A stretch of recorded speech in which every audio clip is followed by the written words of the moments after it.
I was thinking of wearing the cap actually, and I forgot because I thought two bald men will look too symmetrical. And did you manage to shampoo your hair finally? Yeah, it's video, so I took good care. Yeah. I think, would it be fair to say that the poor are not in a position to kill us because they're underfed and they don't really have the energy? The book does not say kill literally. That we are not only talking Okay, about revolt, violence, let us say. in many ways in which they can revolt. Let's not forget that elections are not a moral act as people think. I feel that elections are a form of revolt. Why are Indians leaving India? It is because of aesthetics and then of course air. We seem to have a lot of political stamina for useless things, Yes. for cultural things. A lot of poor people feel that they are responsible for where they are. That maybe if they did this, if they did that, that they could have been better people. I think it is important for everyone to know that they are lucky. Luck as in like which family you're born in. Which family you're born in, and some other things also. Generally, everybody who's doing well also should just know you're primarily lucky. Just shut up. If I were a billionaire, okay, and this is what I will do. Okay, maybe I should not reveal my plan. I was wondering if you are a dog racist because you've been very nasty to Pomeranians in your book. You've called them names I can't repeat here. What did Pomeranians do to you? Do you want readers who own Pomeranians, first of all? I've got into a lot of trouble because of my views of Pomeranian. Like I would say something about Pomeranian and I end up in this guy's house and he would have a Pomeranian. I don't see the point of small dogs. Why don't you just get a rat or something? Exactly. I think cats are elegant. I would like to call it, though it sounds a bit pompous, okay, stand-up anthropology. But it is anthropology and you're delivering on it standing up. So, Yes. hello and welcome to another edition of In Focus Weekend. I am G. Sampath. In Focus Weekend, as you know by now, is very different from the regular In Focus that drops every weekday, Monday to Saturday. The weekend episodes, which are Sundays only, are light, relaxed, pleasant, and fun. They are the opposite of the grim and often depressing news headlines we track during the course of the week. So, we have a fun theme for you this Sunday: why the poor don't kill us. India is one of the most unequal places in the known universe, and it combines extreme inequality with extreme exploitation like nowhere else. And yet, the exploited, the poor working classes, haven't really risen up in revolt, and it seems like they never will. Why is this so? Manu Joseph has come out with a book length answer to this very question. The book is called Coincidentally, Why the Poor Don't Kill Us, and he joins us today to answer this very question. Manu, welcome to the Weekend in Focus, and thank you so much for joining us today, this Sunday. So, Thank you for having me over. I was thinking of wearing the cap actually, and I forgot because I thought two bald men will look too symmetrical. But I just forgot. I should have probably thought of that as well. I didn't. Yeah. Yes, and did you manage to shampoo your hair finally? Yeah, it's video, so I took good care. Yeah. So, you've come a long way from Gurgaon to ITO for this. It's a big journey, and I've also been reading about this journey in this book, Why the Poor Don't Kill Us, and there's a substantial section on Gurgaon and commuting in and outside Gurgaon. So, is there anything you want to share about this trip you made to come to the Hindu office? Yeah, I usually don't. If I can avoid commuting, I just don't because it is just not something that I enjoy, and I've always wondered why we are so messy. Most of India in the Indian city looks fine 6 feet and above, and in fact parts of Gurgaon look even first world 6 feet and above, but 6 feet and below is where most Indians are. We seem to do something to the space, and I argued in the book that our messiness may have an advantage. The fact that our cities look much poorer than they need to be probably reassures most Indians that India is not left them behind. I feel that a European city, the affluence, the way a European city looks, I feel that it will be horrible to be poor there. I often felt that it would look like a bitter Twitter page trapped in Instagram, which is what the book also argues. And sometimes being poor in a poor country I mean, it's kind of horrible because you don't have the basics. But at the same time, psychologically, in other aspects, you still feel you belong. The way you probably don't belong in a very rich, beautiful European city. But I think I would like to commute in a European city, not between Gurgaon and Delhi. No, but in a European city, even the poor in a European city, I mean, they wouldn't be as poor as the poor in an Indian city, right? Yeah, That's probably one of the reasons why it's much more pleasant, even as a poor person, to commute there than here. actually, we don't. Once you start traveling, in fact, I have a good time traveling to the poorer places in European city, and they can especially even Germany and Paris and all these people. All these places they can look really bad. The poorer. We go to the tourist places or the prettier places, the city centers. Yes, they're beautiful, but they do have the ugliness by their own standards, but not by Indian standards, of course.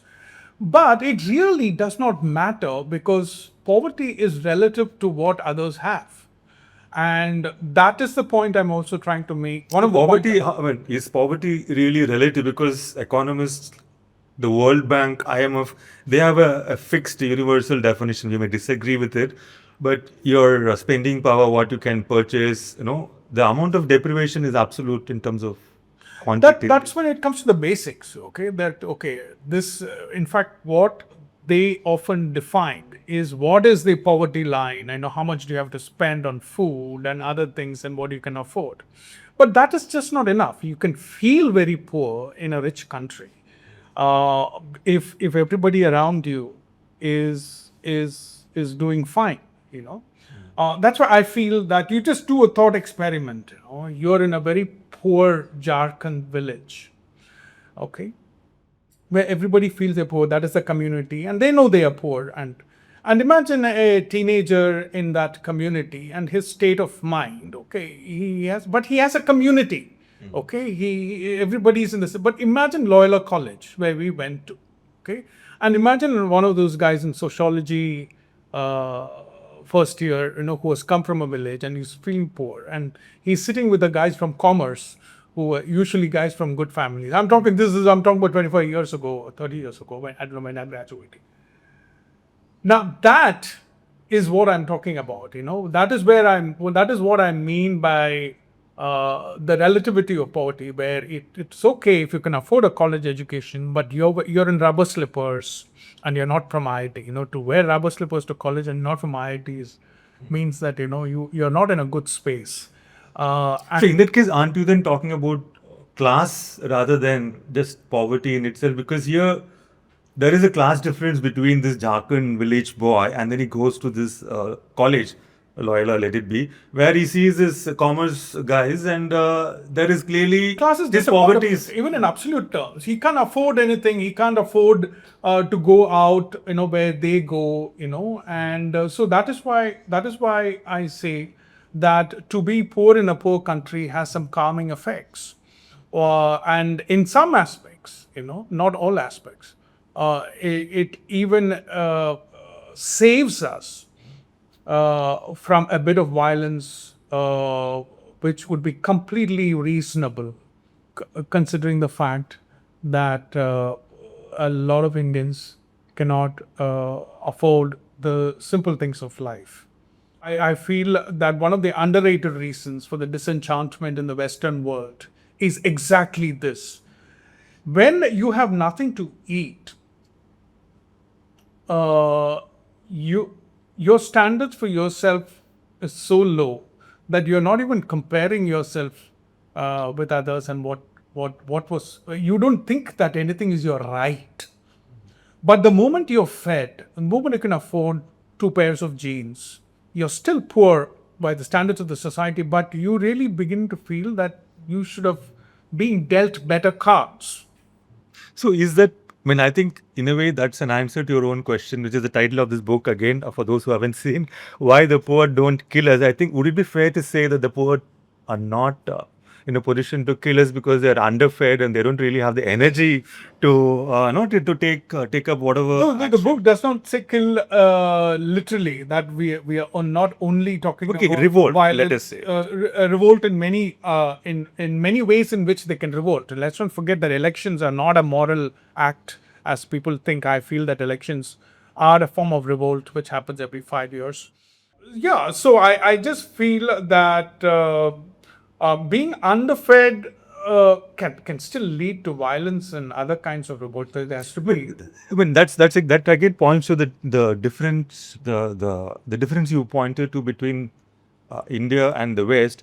In the West, I think one can say without any controversy that the poor are better fed than the poor in India. Would you sort of? Yeah, without a doubt, of course. So Of if you course, look at they're if you look at Latin in America, fact, for the instance, new aspect of poverty is fatness. Even in India, they are all eating their Maggies, okay? And in fact, one of the unspoken thing about poverty in India is diabetes at that level. And I feel that feeding, in fact, even in India, that is going. That the definition of hunger, the definition of poverty is hunger. You know, in fact, that kind of poverty is the easiest thing to solve.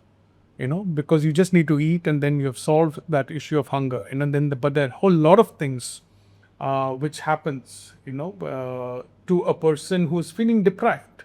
Like, for example, see, it again depends on a certain mindset. Even among maids, I've noticed that some of them want to have the latest phones, and because that is their personality, and it is those people who feel the most horrible by poverty, because they feel that they deserve to live better, but they don't have the means to afford that. And those will be the people who are most disenchanted and who would like to revolt. And that also happens when you've tasted a bit of good life, which is what happens in the West, where they know their rights and they're empowered in many ways. But at the same time, they feel poor because the society around them is very rich. correct me if I'm wrong. You would like to define or think of poverty as this gas, this gap between your reach and your grasp. Yeah. And the wider it is, the more poor you feel. So it's more like a mindset thing, is what. That is part of it, but I'm also, as an Indian, I cannot be only abstract about poverty, because we have poverty beyond subjectivity, which is, so I'm also defining the poor, the real poor, as ancient people. I'm defining poverty as something which keeps people centuries behind in what they can afford, from healthcare to, like I mentioned the story of the guy we know whose wife died, and Yeah. hospital he couldn't afford a van. And he has That's to- out of the question. He was carrying himself and was going to walk 42 kilometers, 10 kilometers down the line. Someone saw him. This could have happened to a man 300 years ago. I can imagine a guy, his wife is dead, he just picks her up and goes back to his village. This is so there is a kind of poverty which is centuries behind, and which makes people behave in a different way. This book is actually also about behavior. It is chiefly about how Indians behave, framed by a narrow question: why there is peace between the classes. So when you say how Indians behave, like I mean there is a sense that you're homogenizing this category of Indians, but we know that there is a lot of diversity. There are different kinds of Indians based on differences in caste, class, region, geography, etc. So is there any particular kind of Indians you're talking about, or do you still feel that even taking into account all these multifaceted differences among different kinds of Indians, there is an underlying strand that sort of emerges when you see how Indians behave? Totally. See, there is, of course, at one level, people are different, societies are different, but also, to me, these differences are a bit overrated. People are not as unique as they think. Communities are not as unique as they think. There is a human thread, between everybody, and so there is a kind of a generalization which is possible, and there are sets of behavior which is unique to communities like South Indians, and others. And I've also dealt with those things. For example, the rich in South India, especially Kerala, they're austere, the way a Punjabi is not. So I'm arguing that, I'm also raising the possibility that maybe in some communities, like even the Marwadis also, you would not know how rich until his daughter's getting married. In Kerala, you wouldn't know that even when his daughter's getting married. So I'm arguing that maybe these were ancient techniques of keeping yourself safe in a world where there are a lot of poor people. So the meaning of austerity, in fact, you cannot be austere until you have money. As an English word, maybe it's a unique. This is very different from the kind of austerity we've been sort of reading about with regard to IMF and Greece, where it is imposed. Here you are saying it's voluntary government level. at the government level, But it that's affects the austerity at a government level. But it That is affects different from an individual. Yeah, but it level. affects individual too. They can't access basic services because the government is cutting spending. I'm talking about austerity as a concept, which you're saying is voluntarily embraced as some kind of a mechanism to keep resentment of the poor at bay. Yeah, because it's vulgar. Like, in fact, I would even argue, or maybe I can take my example. I just can't eat I don't eat burgers anyway. I don't think anybody should eat bread, but that's different. But I'm saying that generally we don't eat in public. Okay. In fact, when I was a kid, a Brahminical way of eating in public was to face the wall and eat. And even today, Indians don't just walk in public, say in Bombay, and eat a burger in full public view. There is, I feel, some embarrassment, whether consciously or unconsciously. We feel that there is a certain vulgarity in exposing so much food, especially a kind of a Western food which everybody identifies as 300 rupees or 400 rupees. Have you been to a buffet in any of these hotels and Yes. seen Indians how they eat? Yes, I have dedicated a separate portion to the Indian buffet, which is one of the most wrong things in modern civilization, because it's just a bit too much. It's too vast, and the book argues that the hotel is trying to convey to the Indians that, look, boss, we have made a loss on it. Okay, you got a very good deal on it. You can eat. You also sort of suggest that the Indian buffet in like luxury hotels is different from the buffets in luxury hotels in the West. Yes, totally.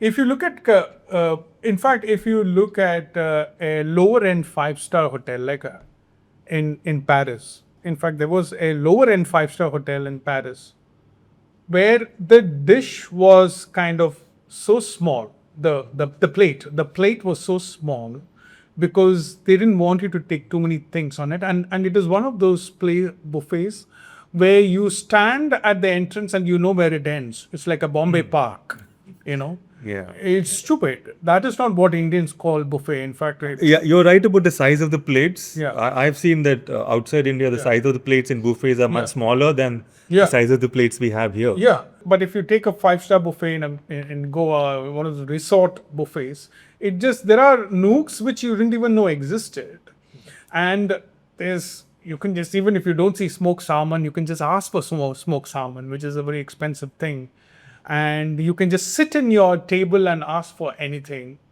And my point here is, this is all fine, is that there's a new kind of Indian who's also the waiter today is from a different, deeper part of India, and they're watching all this.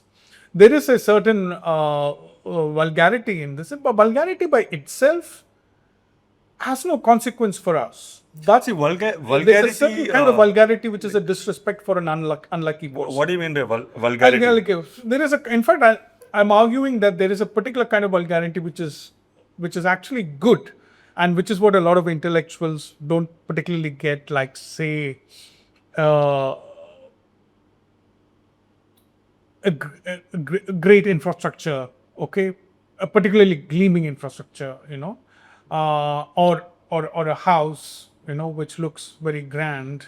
Or a wedding which costs like, I don't know, 100 crores or something. I don't know how many crores. Yeah, that's the thing. Nobody can tell how much, but then the kind of a party. They look at it as some kind of a festivity, which is Yeah. kind of a grand, where people aspire, where people it has an aspirational quality to it. There's an aspirational quality to vulgarity. That is how a society becomes a consumer society. That people feel that I want it and I can get it. There is a certain aspect of class. That's why today people aspire to money and they don't aspire to class, because there is a quality to class uh, w- which people don't want. It claims that it is superior to them, and it is a kind of a superiority they don't aspire to. They don't want to talk like the intellectual. What about Indians who come from certain class or aristocracy, so to speak? They would want to sort of keep up those signifiers of class to sort of preserve that class differentiation for their class, right? Yeah, they can. So that still is continuing. So this Yeah. this vulgarity which you speak of as a sort of an element of aspiration, that is more like the new rich. They are the ones because they don't have class as an option, which is seen as something you inherit or maybe absorb via osmosis of some I'm talking kind. about the consumers of vulgarity, the emitters of vulgarity. The new rich are the emitters of vulgarity, and I'm saying that there are aspects to vulgarity which the poor kind of take, can broadly take it, because they would also like to imagine themselves doing those things. But there are elements of vulgarity which is like wasting food, which in terms of real terms of money, which is actually small, but it looks really bad to the poor, because one thing that they can't forgive, they can forgive a guy in an expensive car. They can't forgive a guy in an expensive car wasting and throwing food. So these are the visual elements of vulgarity. I think you also make the point in your book that it is this dimension of ostentatious display of wealth, which sort of borders on wastage, is what sort of differentiates the kind of response which someone like Vijay Mallya, Yes. a very wealthy man, evokes Yeah. in the public compared to some other austere billionaires from, say, Kerala. Yeah. Is that why? Because Mallya is seen as a very different kind of Yes. a breed, so to speak, than other Indian billionaires. Chiefly because he started early, and one thing is that we don't know the views of our billionaires except when they are giving their annual reports or something, where everybody sounds like Mother Teresa. But otherwise, the distinction between Indian billionaires and Western billionaires is that we simply don't know the views of Indian billionaires. They don't talk enough. But Vijay Mallya was a person who expressed himself much earlier, and he seemed to understand that that kind of vulgarity is okay. If what he didn't realize is it's okay when things are going well for you. Yeah, because that was the time when everybody was saying greed is good. They We say had it just even opened now. up. They Yeah. say it even now. Yeah. Yeah, but somehow it didn't work out very well for him. No, that is because he went broke, and then there was this issue of paying salaries and all that kind of. See, if you're going to be a very flamboyant man, then when things go wrong, they go really wrong for you, because you have to pay salaries, because people identify themselves as salaried people, and it was the most horrible thing a rich man can do. That you can have a yacht, but you didn't pay me. So that does not end well for you. But the reason why the rich of Kerala are austere, I feel that it emerges from an ancient technique. Okay, that You trace it back to this pawnbroking tradition. Can you just talk a little bit about? yeah. In fact, I find pawnbrokers. I feel that they are very maligned in Indian cinema and Indian literature. Shylock was a kind of. Sherlock too. So yeah. not just Indian cinema. Don't blame. Yeah, but Sherlock has also a Jewish connotation, where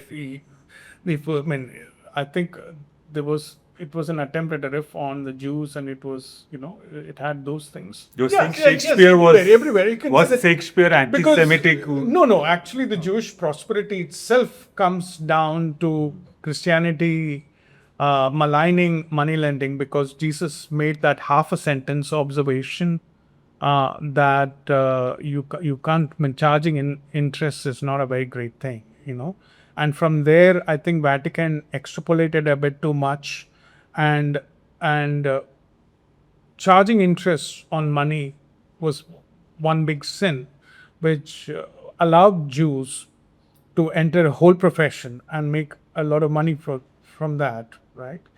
So there, that stigma exists even today. So I got to know a money lending family, recently, because one of the books I was working on was what money lenders know about India. And I found their austerity and their need to come across as austere good people very interesting. Because I have paid more in interest to ICICI Bank than to anyone. But ICICI I think you Bank has say no stigma. I think you say in the book you have paid more than 1 crore as Yeah, interest. yeah. Probably when I make the calculation of car and from house and everything, Yeah. I would have paid over a crore. And there is no stigma on the ICICI executives. It's only human beings who lend money who But have money lenders seem to have a stigma even today. Even today in Kerala, there is they kind of deal with that stigma, and I can understand why the Marwadis and the Syrian Christians of Kerala seem to have that in common, that they are austere people largely, so I feel that that is also a clue that societies have considered this aspect of inequality, and the rich have developed ways to deal with it, because it really is not very safe to be rich in a society which is poor. No, one interesting point you make in the book is that the poor do not really resent the very wealthy, the billionaires, even though they are at the top of the food chain, so to speak. It is the upper middle classes who sort of display some element of sophistication, which they don't probably have. It is those intermediate but upper classes that they resent really more, and that fault line, as you say in the book, is sort of has launched an entire stream of politics that we've seen today. Like, how do you come to that kind of a conclusion? Like, can you just It is very amusing how the middle class, every time a billionaire gets married, I mean, a billionaire's daughter is getting married or son is getting married, I kind of, okay, I'm not, I know what's coming, which is that the middle class immediately, they're consuming all this. See, they love that vulgarity of the billionaires, but at the same time, they see how much how vulgar in a poor country, how can you do this? They are not vulgar to the poor. Okay, there are two, three things here. One is you can't go to a poor person and say, my friend, wealth is a spectrum. Okay, that there are people who are rich and richer and richer. To them, everybody is the same. I don't think poor people make a distinction between a Skoda and a Maybach. Though when I said it, one of the journalists who had a Skoda was a bit offended. He said, Skoda is an expensive car, by the way. But the point I'm trying to make is that when you compare it with a Mercedes, it is not like a poor person is making a great distinction between the quality of metal used on Skoda and Maybach. They are seeing all these as affluent class. But And not only that, they are not able to even see the billionaires. They are not even in a position to see an inch of the life of the billionaires, because they live in a completely different level. They can't even see their weddings. The wedding this guy sees is the grand wedding of a guy who has an AC dealership, okay, in Delhi. Okay. And that looks grand enough.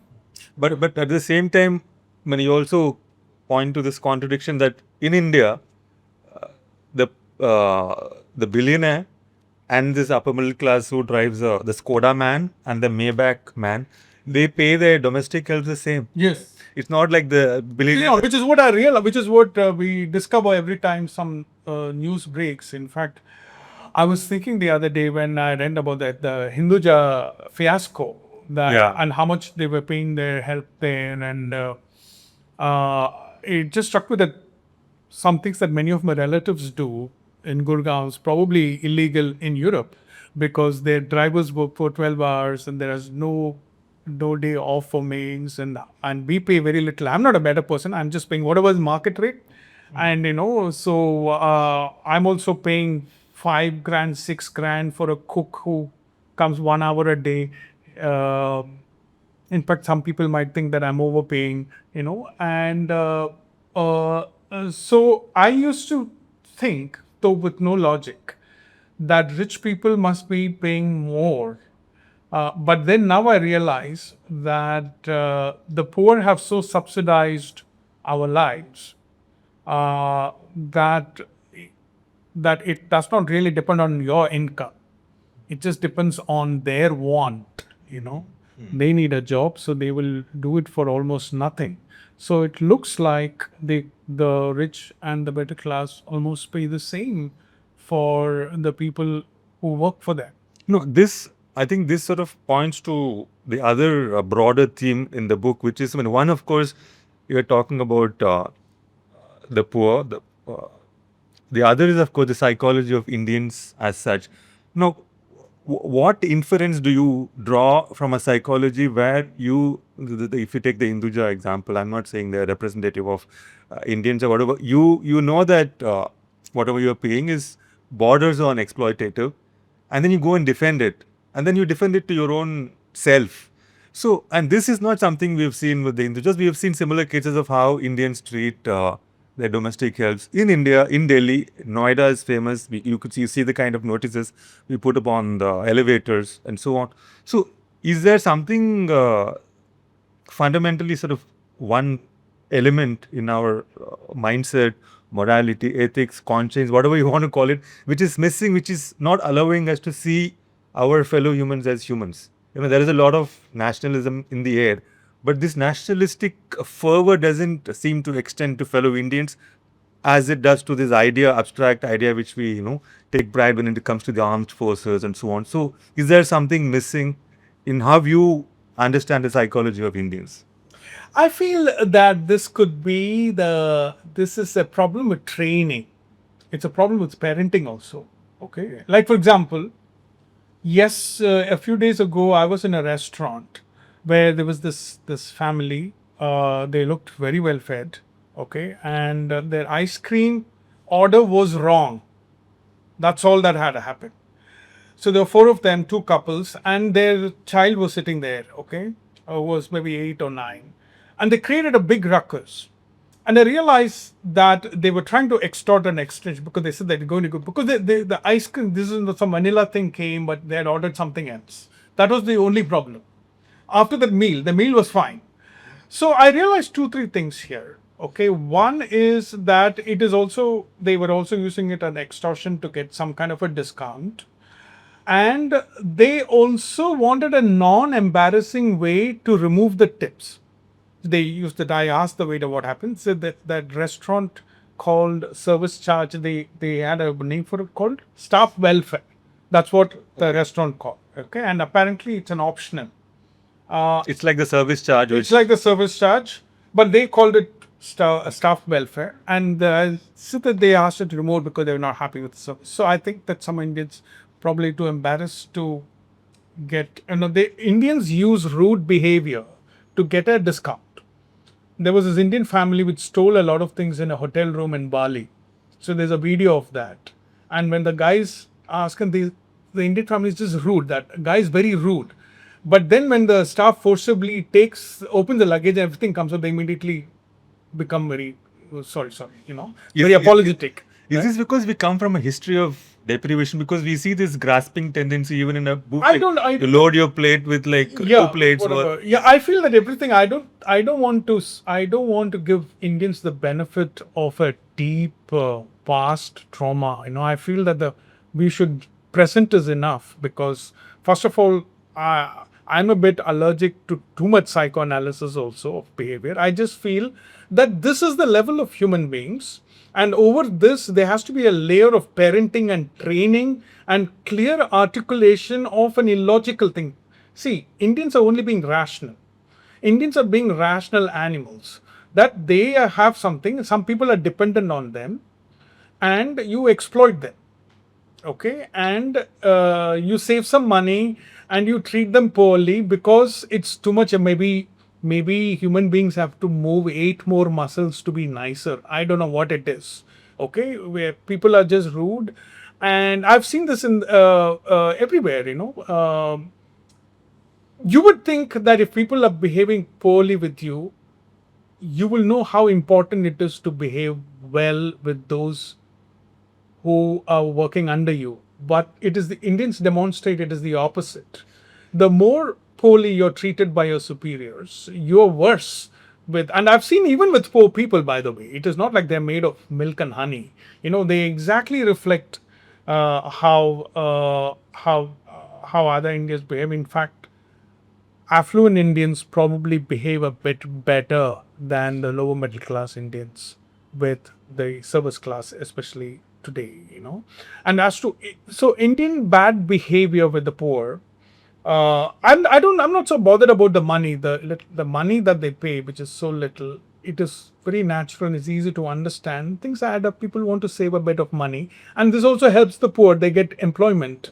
See, if you are in a society where a driver has to be paid 50,000 a month, most drivers will be unemployed because then Indians will start driving themselves. But because they are a bit badly paid, creates a doubt in the middle class. Okay, let me employ a driver. So that's okay.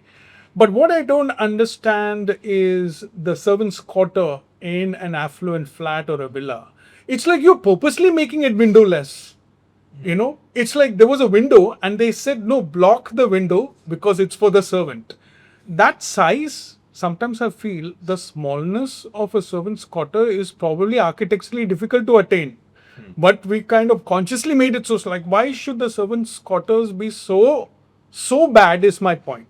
Give something, give something, because you know what a reasonable life is, right?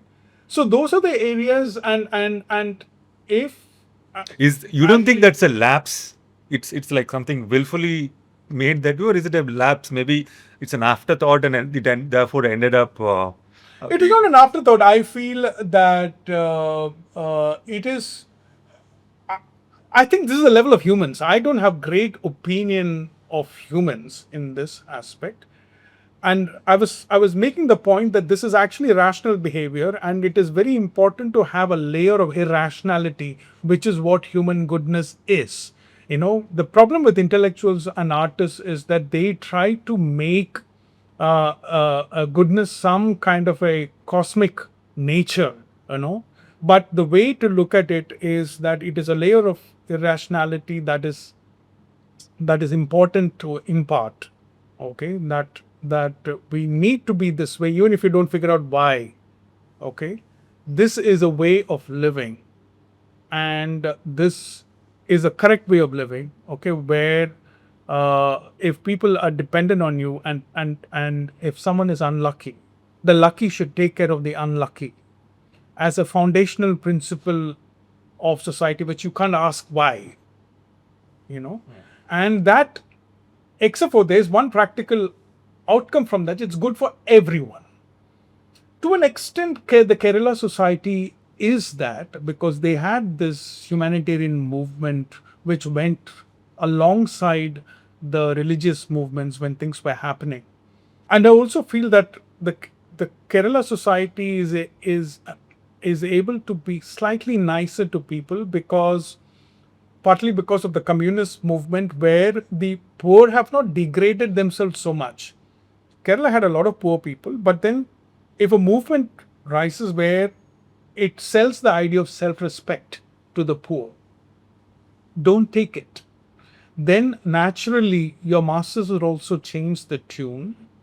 And also what helped Kerala, I feel that in a way it is also a post-capitalist society. It was a very affluent, mercantile society, with its own rich, and So what do you mean when you say when you're sold the idea of self-respect to the poor should not take it? Would it mean that the poor don't think self-respect is important? Like they feel that self-respect would probably get them sacked. And there's a particular kind of a person who now, especially now they're beginning to get it, but that you can't talk to me a certain way, it's okay. If I lose the job, okay. That is the difference between the landed poor, poor with land.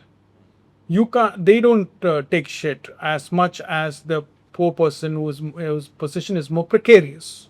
Many Indians are actually poor in the city because they are migrants, and the land actually is just the thing which is there. They have no income. Actually, a lot of people with flats in Colaba are also this poor. They just have that flat.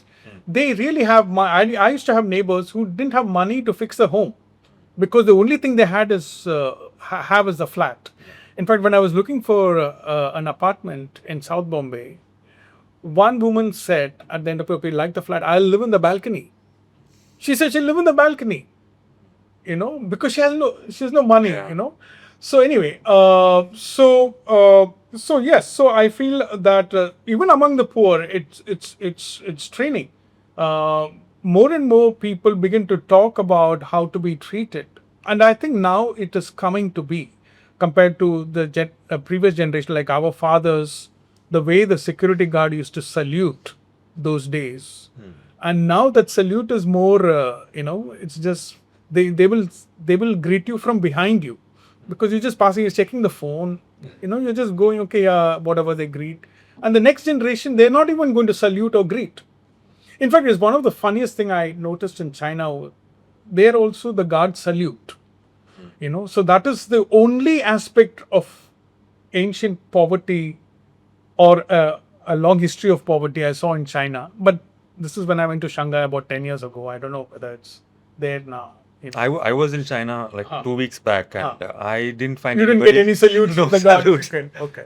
Yeah, unless of course there was probably a section in the party manual which says you have to You have to salute or something. Yeah. Moving on to one section which I was particularly interested to read, which is where you talk about how good things happen.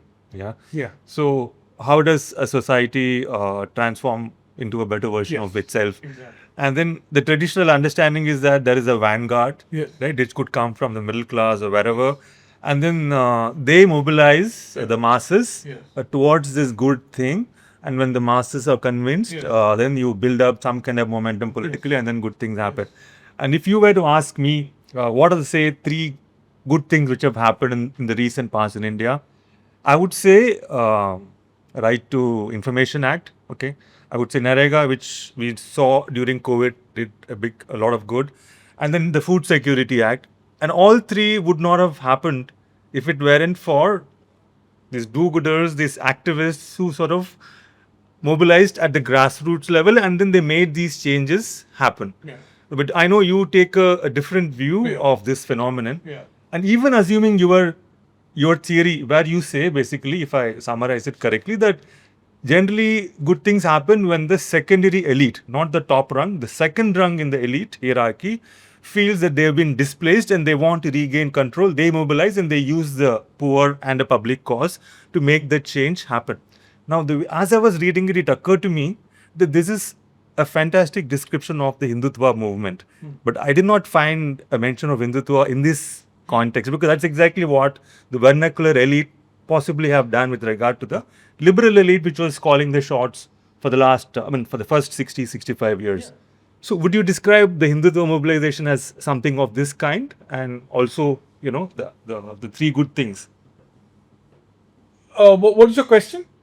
The question is, would you agree that the 3 good things I just mentioned was a result of activism? Yeah, not at all, actually. It's something which activists like to believe, and also one of our popular wrong analysis of the society is that goodness happens from the goodness of individuals, and goodness happens from good, okay, which is to me absolute rubbish. I feel that good happens, and the best way it has happened is when the second rung of the society or a system, any system, of people. It could be an office, it could be in anywhere, but chiefly society. When the second rung wants to compensate for their loss, and especially if they were the old elite before, they want to compensate for what they have lost. The only way you can fight a public battle, and this is one of the fundamental principles of society is that you can only fight on moral grounds, because our society is created. I believe that our society is created by, from stories, and maybe because I'm a novelist too, I can see that there is no other better way to tell a story than through morality. So they wage the battle through moral principle, which it's not that they don't believe in it, because that is the way you find more support, and that is how you make the class of people above you uncomfortable. Okay. So, but all the three examples that you gave me, that is more, that also has an element of very obvious self-interest of politicians. Okay. You think that, first of all, right of information is kind of come very complicated in India when the politicians want and it helps them. An activist like Kejriwal can begin a right to information campaign, or really promote it and get somewhere with it. If the politicians feel that they stand to gain, then they can bring in some good, and that's one of the ways in which the good happens. But right to information also incorporates my theory. If you are a politician who is losing elections, there are two kinds of politicians. Politicians who take part in elections, and then there are a lot of politicians who don't take part in elections. Most activists are that. But even if you're a professional politician who can't beat other politicians, what will you do? Okay, you will fight for something like right to information and other things. So that is, and then the ruling class immediately feels that they better get it done fast because there is a public support for this. Yes, so that's how change happens. Yeah, but even so, when the ruling class, when the wealthy do activism, we call it lobbying, and then we seem to be fine with it. How is what Nandan Nilekani, you talk about Nandan in your book, how is what he did politically with regard to Aadhaar, how is that lobbying and not a form of activism? Why is that lobbying? Why do you? Because he did lobby for it, right? He did lobby for Aadhaar to Lobby, be. You talk about how he lobbied for Aadhaar to be made a legally valid kind of thing. But right? lobby, you're using lobbying as a word, then it can be used. Lobbying has a specific corporate connotation, which is that you are officially batting for a corporate entity, like what Neera Radia did for corporate. Also, what FICCI and ASSOCHAM do. Yeah. And there's nothing shady about that. That's absolutely fine. In fact, I wish I had a lobbyist I can appoint who will take care of everything. In fact, I want to have a person who will even appear in parties on my behalf so that I can just sit at home, So that's okay. That's absolutely fine. Nandan Nilekani's move is absolutely, it was to me very interesting, okay, that we have a system where there are leakages, that there is money meant to go to the poor, but it never goes. And nobody has bank accounts, okay? We don't know who are the Indians. There is no identity papers that people have, okay? So there is a move that now there is technology, okay? Let's take the biometrics and let's identify Indians. Open a bank account, send money directly. That's what the politicians thought. If I can send the bribe directly to my voter, that is great. And they backed a very good move, which was to identify every Indian and help him create bank accounts and do other things. Now, the interesting part, like your friends, activists, my friends, they wanted to abolish. See, now everybody is being moderate. Okay, now there was a group of people. I'm totally with the idea that if you're making it mandatory, let it work. First, ensure that it works. I don't think anybody has a dispute with that. But there were people who talked of esoteric Western values like privacy against other. Let me complete my thought. These were people who would give their kidneys to get a US visa. Okay? These were people who had no problem giving the biometric for the US visa. Okay? They had a problem with giving the biometrics to the Indian government, and one of the most stupid arguments that they came out is that they would give the US government by choice. Okay? But the Indian government is making it mandatory. It's not choice. No. See, Manu, I'm not. No. I see your point. See, I'm not debating Aadhaar with you. Okay, you have your views. That is, those views are there in their place. what we are talking about here is activism, okay? And there is a view that activism is a tool, or it's a way of connecting a technocrat with the realities which are social, which are political, which are on the ground. Without this intervention from the domain of activism, you will have technocrats doing whatever they want, regardless of their impact on society. So activism is that kind of a, what should I say? No, A force. activism. I'll tell you what activism is. It looks like that what you're saying, and I'm not saying that it does not have an important place. In fact, it fits exactly in how I say goodness happens. Activism happens when, again, the second rung, okay, has to compensate for what they have lost against the top rung. It is not a coincidence that all the activists that you can think of right now are from what we used to call in Madras good families. Okay, these are not tribals who never went to school. Okay, so there is a feudal system of goodness. Okay, where someone from a good family who could have been a cardiologist or others, and their family members would be that, but they find satisfaction, they say, in helping people who are less fortunate than them. And in this story, there is always a villain.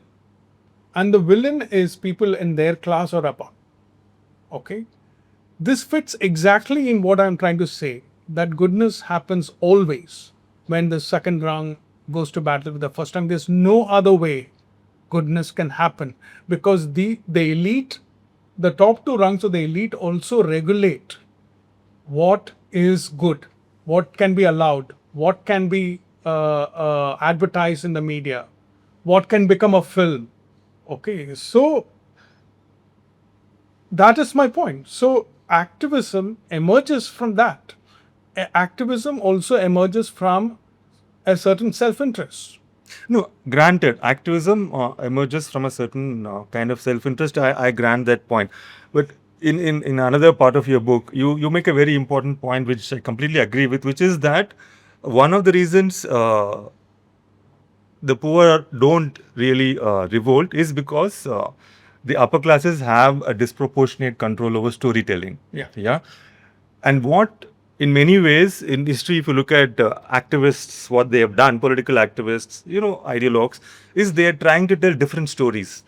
And those different stories, when they take gain ground among the victims, so to speak, or the exploited, then that's when mobilization happens. So, in a way, activism is nothing but challenging the stories of the elite.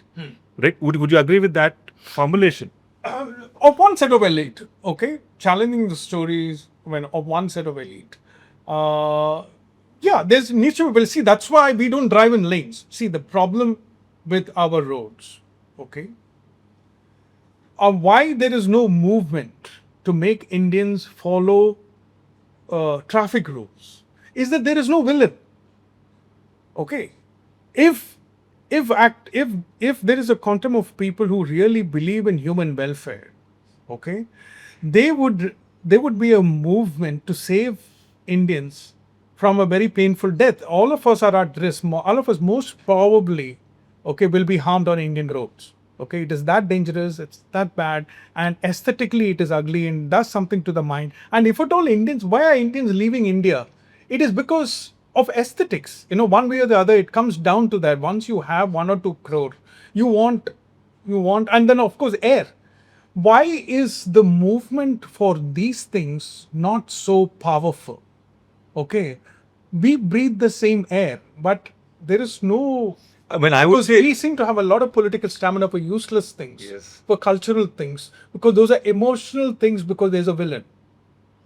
you asked this question to Subramaniam Swami, right? Yes. Why do Indians have endless political stamina for Yes. useless things? Yes. And then I think he says that identity is not entirely useless. I don't disagree with him. Okay, Yeah. I don't disagree, but in the hierarchy of things, I just feel that there is a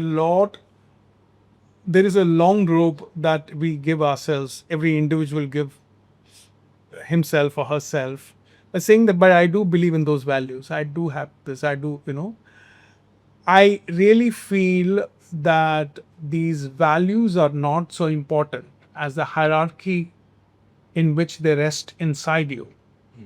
So to me, identity is important, but in a poor country, identity is important for Subramaniam Swami. Okay, it makes complete sense. It made complete sense.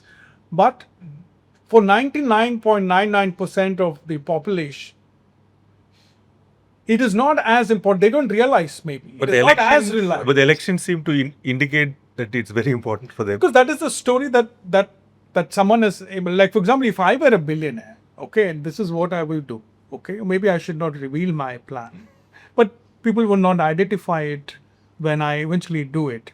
I will create a god miracle. Okay, I'll make some, using special effects, make one god appear, and the god will first say basic things, cultural things, do this, and even some hateful things because it works. And then the God will start saying, drive in your lane. Never take the wrong way because there is a reason. How do you tell a fantastic story about driving in your lane? It's very difficult to I'm analyze doing that. I'm trying to do that. Okay, in my next, in my film, there's a full version of this book. Okay. And in that, This is non-fiction, This by is the way. non-fiction. So how do you make not a film version of a So non-fiction? what happens is that there is a guy who gets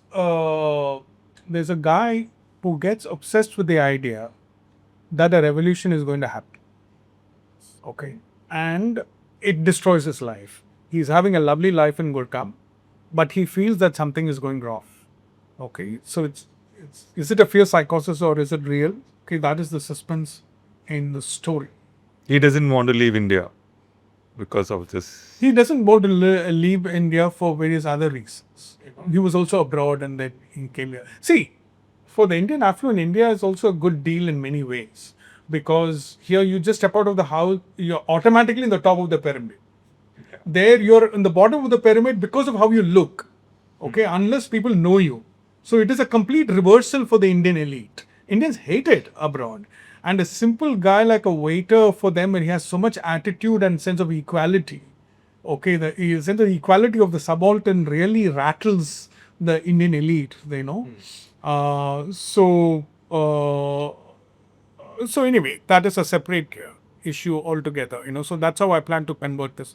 I feel that it is a difficult story to tell. Okay, the traffic reform and clean the air, unless we find a villain. That a villain is causing these things, like I don't know, for the Hindu society, maybe they should say that maybe some Islamic pharmaceutical companies is creating the pollution in the air, then they will try to clean the air. We are that stupid today, I think. Pollution jihad. Could be. Okay, so coming back to one question I had asked earlier, Manu, this Hindutva mobilization, would you understand that as mobilization of the second rung to capture power? Yeah, see, it was always odd, okay, because when I was in school, there were some Hindu guys who felt very strongly about being Hindu. But not all Hindus felt that way, and that time it was a niche view. That is because Nehru and Gandhi were such huge figures, that they imparted an idea to India, which a lot of middle class also accepted, okay, that we are a secular place or whatever that means, okay. But it was always an unnatural way to be. It was just a story well told. And then, exactly, you're right, politically, the second rung, which had no business to be a second rung, honestly, which is a strange thing about the Hindutva movement, because this is a Hindu majority country, we're a religious country. And it was also largely at that point, as a religion, it was very accommodating. It is not like they did some bad thing, Socially, most Hindus, not all, they were fine. We had a caste problem, which they also recognized, we were beginning to recognize is a problem. Okay, internal reform, it was not like someone was trying to tell them. And it was just a matter of time that the movement began, okay. And they also needed to find an enemy. It is not like they could Yeah, do they it, needed but to they fi- needed to find an enemy and a wound and a problem. And now that is the problem with the Hindutva movement now, and that BJP has to be much smarter about it. There are no wounds. Nobody is really feeling the wound. They try to manufacture some wounds, but it's not sticking. Nobody is really feeling so wounded, and that's a different issue altogether. In fact, the core supporter of the BJP is the not the core supporter, the most visible supporter of the BJP, which is the upper middle class North Indian tide, is going to be the worst ambassador for the BJP, because these are the employers, and these are the people who are treating their gardeners and the drivers very poorly, and they are being very articulate about whom they politically support. So, what happened to the Congress intellectuals 20 years ago can happen to the devout BJP middle class ambassador, because then the poor are going to identify the BJP as a party of their masters. And that is not a good place to be Right. for a political party in India. Right. One question I had while reading this book, Manu, I mean, we are talking about the poor here in India, in the Indian context. I mean, one obvious question which would arise is like, there is this whole intersectionality which is happening in terms of class and caste. There is a big overlap in terms of the poor. There are certain caste groups which are more likely to be poor in India than certain others. But you don't think that it's essential to sort of identify or acknowledge there is a huge caste dimension to how the poor are to be sort of analyzed, discussed, and then, of course, thought about in various contexts. Because without adding the dimension of caste, to what extent does the category of poor have an explanatory value when we try to explain various kinds of phenomenon in India? Yeah, certainly, especially in the rural areas. I feel that cities are some kind of equalizers, but especially in the rural areas, I feel that the biggest bull the uh, the rich have imparted is the bull of hard work. Okay, that they are there because, and of course intelligence, which is just another rubbish, that they are there somewhere because they are smart and because of hard work, which is complete nonsense. It is entirely about opportunities, the doors that open for you. That's why I have all this whole array of people in India who came to Bombay with 10 rupees in the pocket. Okay, that is, it really does not move me, because you tell me who your papa is. Okay, Y- your 10 rupees in the pocket can take you very far if your papa had good social contacts, if you're from a good family, because people here who are doing very well. Okay, and you may sleep on the pavement for 1 or 2 days, but then there are doors that are open for you. Okay, it is important to talk about this bull, because a lot of poor people feel that they are responsible for where they are. That maybe if they did this, if they did that, that they could have been better people. But I feel that that's horrible. I think it is important for everyone to know that they are lucky. There's one thing which I like. Someone said about parenting, which I like, that ensure that your children know they're lucky if they are. Okay, that is if they are. I feel that generally everybody who's doing well also should just know you're primarily lucky. Just shut up. You can be a bit proud of whatever sound talent is that, but everything. But luck has an outsized impact on the life of a person, and that is what makes poverty even more terrible, because you just know that they're just largely unlucky. Luck as in like which family you're born in. Which family you're born in, and some other things also, about the family, um, who are your friends, Which country you're born in. yeah, of course, yeah. So luck, yeah, and that's why I say poverty is also relative. They could have still taken it if everybody was in the same boat. Okay, as someone said, the moment you upgrade your life, you lose most of your friends. because that's exactly what happens if and why your relatives are annoyed because you're going on a diet, because you're abandoning them, as they sink into their small, slow, painful deaths while you're trying to be a better person.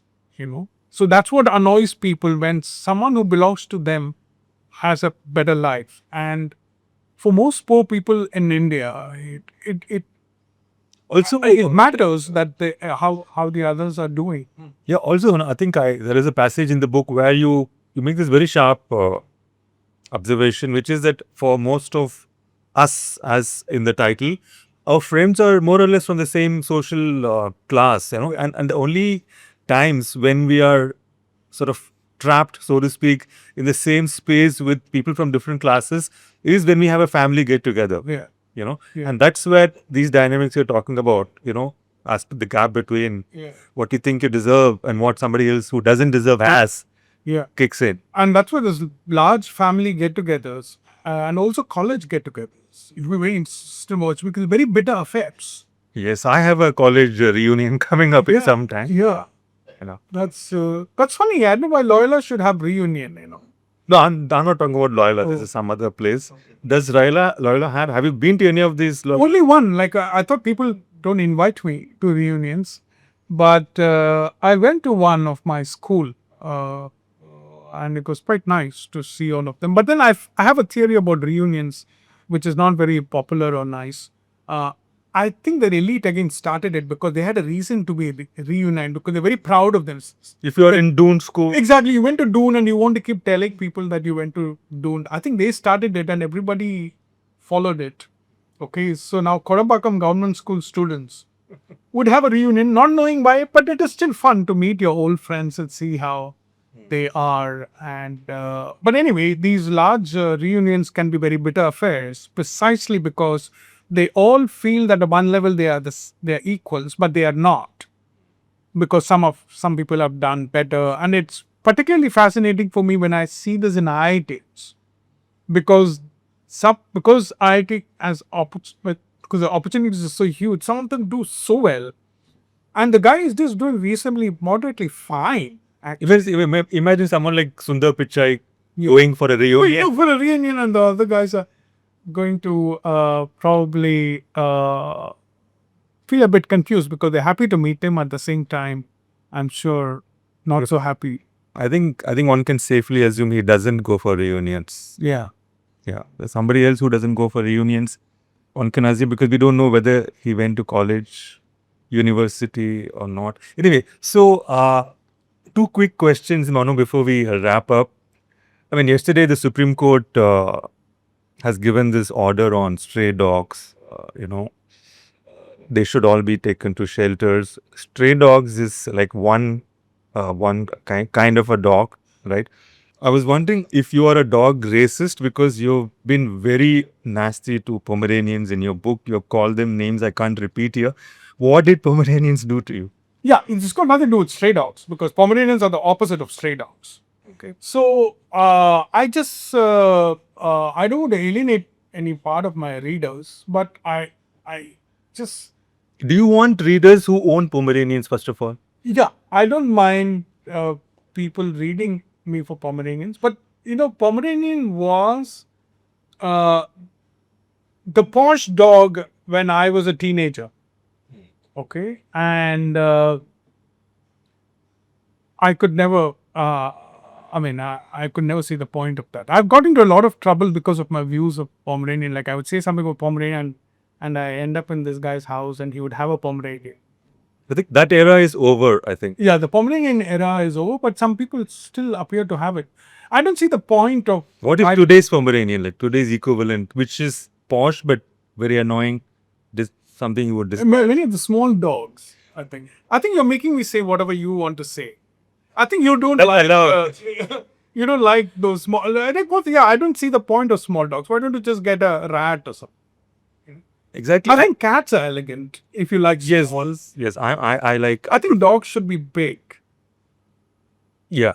I don't know if they should be big, but I've always wondered whether the smaller the dog, the worse persons they are, dog persons. They they're really far more irritable. They're always angry. They want to bite it. The only time I've been bitten by any dog is a Pomeranian. On the leg. So, is there something you found in your research on dogs that shows that the smaller the dog, the worse human beings they are? No, unfortunately, I've not researched people. I've tried to prove for a column. What is the point of having a dog? Kind of a column. When look, someone else is walking the dog. Like you need a poor person to come and walk your dog, okay, and take care of many aspects of it. It's all practical because they are available. And I've noticed that after the first 1 month, most people don't know what to do with their dogs anyway. Okay. See, I can have long conversations with dogs because I play with them and I have no You have a dog? delusion. I don't have a dog. I have no delusion. Okay, I have a child, so I don't need a dog. I have no delusions. I don't inject anthropocentric views into dogs. I just know it is a dog. Okay, that they may have personalities, but they're not human like most people try to imagine. So I have a good time with them. No, you said you have a child. So, as someone who has a child, you may have met people who have a dog and they would want to be taken seriously in a conversation about having a child when they talk about having a dog as a child. But usually only people who don't have children do that. People who don't have children, people who have children and dogs don't mix them in the same, don't put them at the same level Yeah. because kids are far more expensive. True. Yeah. True. Last question, Manu. So you began with journalism, then you went into fiction.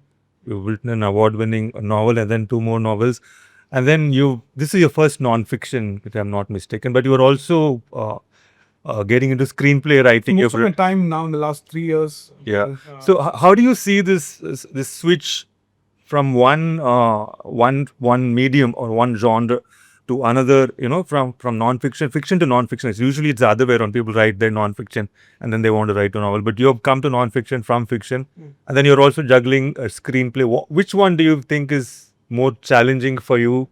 How are they different in terms of creative processes for you? Oh, it is just a journalism. One is it's just something that you feel that you can do. It is just something I could do, and maybe I became a journalist because that was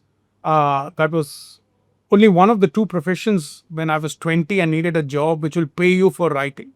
The other was advertising, but I think that was for posh people. At that time, journalism was for more soft. You were also working when you were in college. I was. I would see you very rarely in the college. I realized only when reading the book that not to be seen because you're working. Oh, that work was in sometimes the evenings or on the vacations. So you didn't see me for maybe other reasons. I don't know. So maybe I was around somewhere. So journalism cannot go inside the heads of people, inside the minds of people. Art. That's where art lives.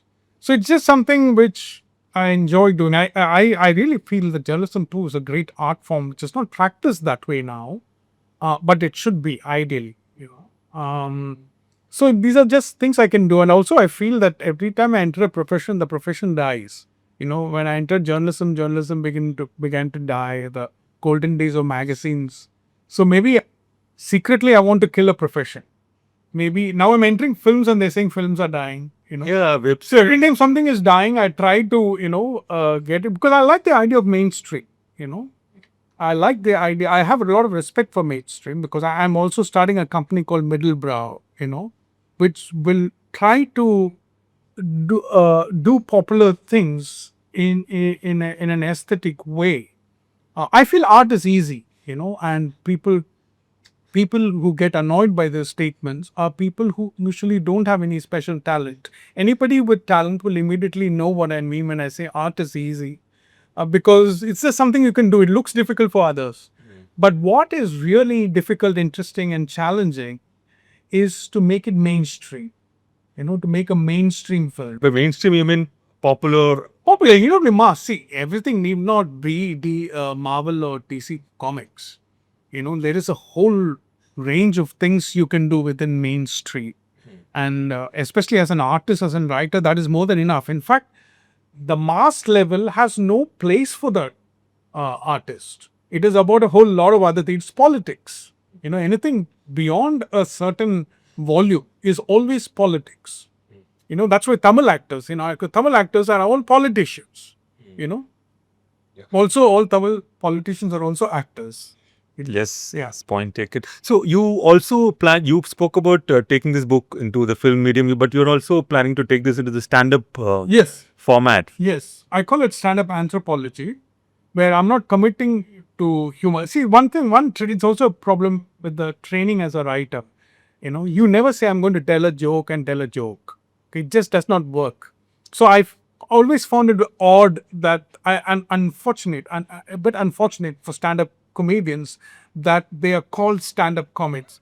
Now he's going to come and tell you a joke, but I'm sure they would like a more broad term, okay, where they just incidentally happen to be funny, because some of the good ones are actually obviously anthropologists, like any good writers. They're all good writers. So I would like to call it, though it sounds a bit pompous, okay, stand-up anthropology. But it is anthropology and you're delivering on it standing up. So Yes. Yeah, so which is what I plan to do, and I want to see how that works, because I feel that today journalism need not be just one thing, okay, that you put in an article or a book. I think now it can have many tentacles. The substance comes from the book, because nothing makes you work harder than a book. But I feel that the talk, a film, a series, I think these are the ways in which writers can take their work further. multi-format creativity. Yes. Yeah. Thank you so much, Manu. Thanks for having me over. I had a good time. Thank you.